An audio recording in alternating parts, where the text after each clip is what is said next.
واقعہ سلطان صلاح الدین ایوبی قسط نمبر 68 اپنا اسلامک اسٹوڈیو۔ یہ ثبوت ہے کہ صلاح الدین ایوبی کا سراغ رسانی کا نظام بہت ہوشیار ہے، کناڈ نے کہا۔ کناڈ صلیبیوں کا مشہور حکمران اور فوجی کمانڈر تھا۔ اس نے کہا ان لڑکیوں کو وہاں سے آزاد کرانا ممکن نہیں، نہایت اچھی لڑکیاں ضائع ہوتی جا رہی ہیں، صلیب کی خاطر ہمیں یہ قربانی دینی پڑے گی۔ صلیبیوں کے ایک اور بادشاہ اور فوجی کمانڈر گے آف لوزی نان نے کہا ہمیں بھی مرنا ہے، ہمارے جو آدمی پکڑے گئے ہیں انہیں بھول جاؤ، ان کی جگہ اور آدمی بھیجو۔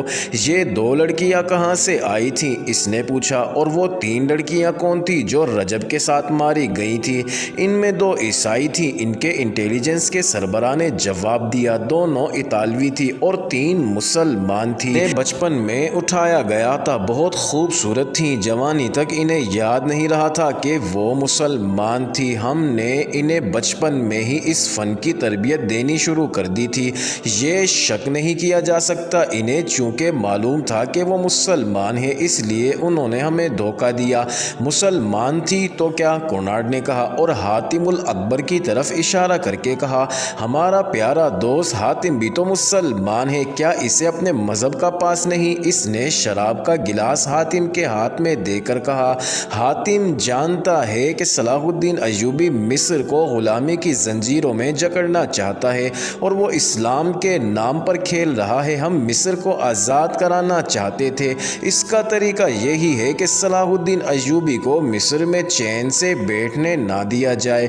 حاتم الاکبر صلیبیوں کی شراب میں بدمست اس کی تائید میں سر ہلا رہا تھا۔ اس نے کہا میں اب وہاں ایسا انتظام کروں گا کہ آپ کا کوئی آدمی وہاں پکڑا نہیں جائے گا۔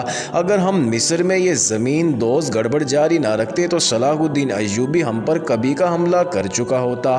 ایک صلیبی کمانڈر نے کہا یہ ہماری کامیابی ہے کہ ہم اس کی طاقت اس کے اپنے آدمیوں پر ضائع کر رہے ہیں، کیا اس کے اور علی بن سفیان کے خاتمے کا ابھی تک کوئی انتظام نہیں ہوا؟ کناڈ نے پوچھا۔ کئی بار ہو چکا ہے، انٹیلیجنس کے سربراہ نے کہا، لیکن کامیابی نہیں ہوئی۔ ناکامی کی وجہ یہ ہے کہ دونوں پتھر قسم کے انسان ہیں، نہ وہ شراب پیتے ہیں جو عورت کو پسند کرتے ہیں، اس لیے نہ انہیں شراب میں کچھ دیا جا سکتا ہے نہ عورت کے ہاتھوں مروایا جا سکتا ہے۔ اب کامیابی کی توقع ہے۔ ایوبی کے باڈی گارڈ میں 4 آدمی فدائی ہیں، انہیں میں نے بڑی چابک دستی سے وہاں تک پہنچایا ہے، جب بھی موقع ملا وہ دونوں کو یا ایک کو ختم کر دیں گے۔ کیا ہمارے ہاں ایوبی کے بھیجے ہوئے جاسوس ہیں؟ کے آف لوزی نان نے کہا یقیناً ہیں، انٹیلیجنس کے سربراہ نے جواب دیا۔ جب ہم نے مصر میں اور ادھر شام میں جاسوسی اور تباہ کاری کا سلسلہ شروع کیا ہے، سلطان صلاح الدین نے بھی اپنے جاسوس ہمارے ہاں بھیج دیے ہیں، ان میں سے 2 پکڑے گئے ہیں، وہ اذیتوں سے مر گئے ہیں مگر اپنے کسی تیسرے ساتھی کی نشاندہی نہیں کی۔ ان کی کامیابی کس حد تک ہے؟ بہت حد تک، دوسرے نے جواب دیا۔ کرک میں ہمارے رسد کو جو آگ لگی تھی جس میں آدھی رسد جل گئی تھی اور 11 گھوڑے زندہ جل گئے تھے، وہ ایوبی کے تباہ کار جاسوسوں کا کام تھا۔ میں آپ کو یہ بھی بتا سکتا ہوں کہ ہماری جنگی کیفیت اور اہلیت کی پوری معلومات صلاح الدین ایوبی کو ملتی رہتی ہے۔ اس کے جاسوسوں کو خراج تحسین پیش کرتا ہوں کہ جان پر کھیل جاتے ہیں اور کام پوری دیانتداری سے کرتے ہیں۔ ان میں بہت دیر اس مسئلے پر بحث ہوتی رہی کہ مصر اور شام میں تخریبی کارروائیوں کو کس طرح تیز اور مزید تباہ کن کیا جا سکتا ہے۔ حاتم الاکبر انہیں سلطان ایوبی کی حکومت کی کمزور رگیں اور مضبوط پہلو دکھا رہا تھا۔ آخر فیصلہ ہوا کہ حاتم الاکبر کو کچھ آدمی اور 2-3 لڑکیاں دی جائیں۔ اپنا اسلامک اسٹوڈیو کے ناظرین، اس وقت سلطان ایوبی اپنے 2 نائبین اور علی بن سفیان کے اپنے اس منصوبے سے آگاہ کر رہا تھا کہ وہ کرک پر حملہ کرے گا۔ اس نے 20 روز بعد کا دن بتایا جب اسے فوجوں کو کوچ کرانا تھا۔ یہ تمام تر منصوبہ عالم جاسوس اور لڑکیاں ساتھ والے کمرے میں سن رہی تھی۔ عالم نے ایک بار پھر لڑکیوں کے ساتھ افسوس کا اظہار کیا کہ انہیں ایک راز معلوم ہو گیا ہے مگر وہ اسے شوبک تک نہیں پہنچا سکتے۔ ایک لڑکی نے کہا میں کوشش کروں گی کہ صلاح الدین ایوبی مجھے پسند کر لیں، اگر تھوڑی سی دیر کے لیے بھی وہ مجھے اپنے ساتھ تنہائی میں رکھ لے تو میں اس سے رہائی پا لوں گی۔ مجھے امید یہ ہے کہ میں اس کی عقل پر قبضہ کر لوں گی۔ معلوم نہیں اس نے ہمیں کیوں بلایا بلایا ہے؟ عالم جاسوس نے کہا تم دونوں یاد رکھو اگر وہ تمہیں اکیلے اکیلے بلائے تو دونوں یہ کوشش کرنا کہ اسے حیوان بنا سکو۔ اگر وہ شراب پیے تو تم جانتی ہو کہ اسے کتنی پلا کر بے ہوش کیا جا سکتا ہے۔ وہ بے ہوش ہو جائے تو فرار کا طریقہ تم جانتی ہو اور دونوں کو معلوم ہے تمہیں کس کے پاس پہنچنا ہے۔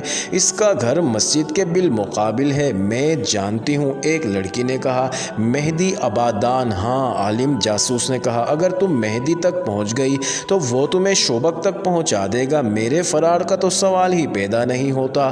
تم نے ایوبی کا منصوبہ سن لیا ہے، کوچ کی تاریخ یاد رکھو، راستہ یاد کر لو۔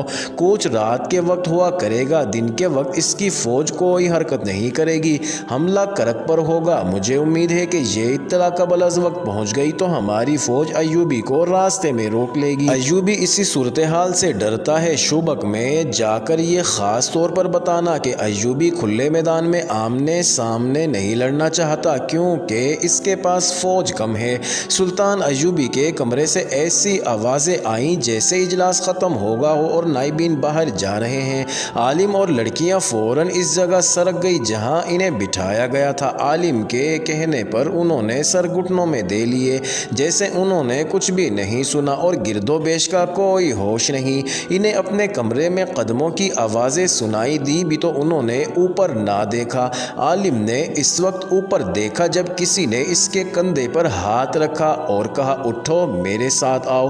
وہ علی بن سفیان تھا۔ علی نے لڑکیوں کو بھی اٹھایا اور انہیں سلطان ایوبی کے کمرے میں لے گیا۔ معزز ناظرین، یہ انٹرسٹنگ ویڈیو جاری ہے، اگلی ویڈیو کس نمبر 69 میں دیکھنا مت بھولیے گا۔